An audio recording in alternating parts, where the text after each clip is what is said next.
সকালবেলা ঘুমের থেকে উঠেই মার বানানো ড্রেস পরে পোজ মারতে ভিডিও বানাতে ব্যস্ত হয়ে গেছে কুহু। বার্থডের দিন তাই আর সকালে উঠতে কোনো কাকু করেনি, ছুটির দিন ছিল, স্কুলেও যেতে হয়নি। কেক আনতে যাচ্ছি, মেয়ের বার্থডের কেক। আমি আর দিব্যা, আমার ভাগ্নি। রান্না বান্না সব হয়ে গেছে, সারাদিনে এত কাজ করেছি ভিডিও বানানোর টাইম পাইনি। এখন যদি পারি একটু একটু করে বানাবো। কেক আনার পরে বাস একটাই কাজ বাকি ছিল, ডেকোরেশনে। দিব্যা প্রচুর বেলুন ফুলিয়ে রেখেছিল, আর কুহুও প্রচুর বেলুন ফুলিয়ে রেখেছিল। তারপরে বাড়িতে এক এক করে মেহমান আসতে লাগলো। সুমান আমাকে পুরো দিন হেল্প করেছে, আমার বর আমাকে হেল্প করেছে। বাচ্চারা রেডি হয়ে গেছিলো, আমরাও রেডি হয়ে গেছিলাম সবাই। বাচ্চারা যে যার মতন বিজি ছিল। আস্তে আস্তে মেহমান আসতে শুরু করলে সবাই আসার পরে আমরা কেক কাট করব। আর এই দুজন ফাঁকিবাজ, সাজাই হচ্ছে না।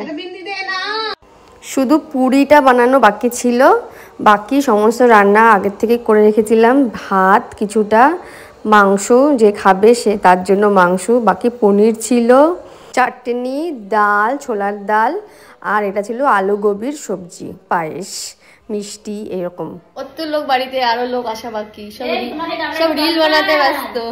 হ্যাঁ, তোমার গাড়িটা দরকার। আধা পুরি আমি ভেজে রেখেছিলাম, তারপরে আধা পুরি প্লাস ফ্রেঞ্চ ফ্রাইস ছিল। ওই সমস্ত ভাজাভাজি করার পরে আমরা কেক কাটলাম, ততক্ষণে সবাই চলে এসেছিল।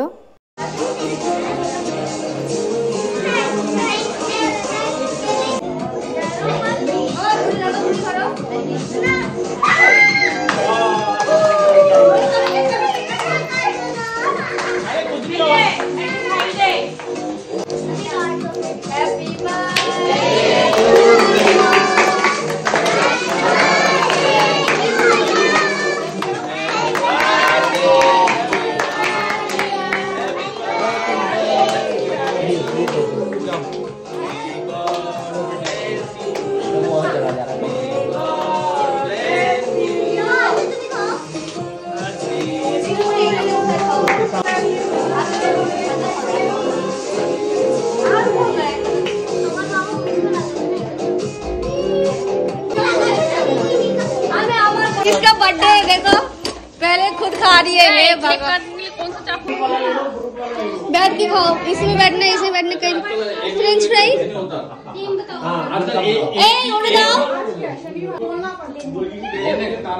मेरे घर पे जो आते हैं खाना बना के खाते हैं।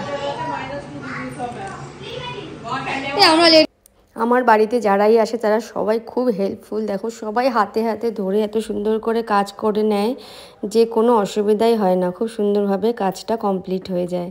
তো এই ছিল মেয়ের বার্থডের ব্লগ। তোমাদের ভালো লাগলে অবশ্যই কমেন্ট করে জানিও। সবাই সঙ্গে থেকেও ভালো দেখো। নেক্সট ব্লগে দেখা হবে, টাটা।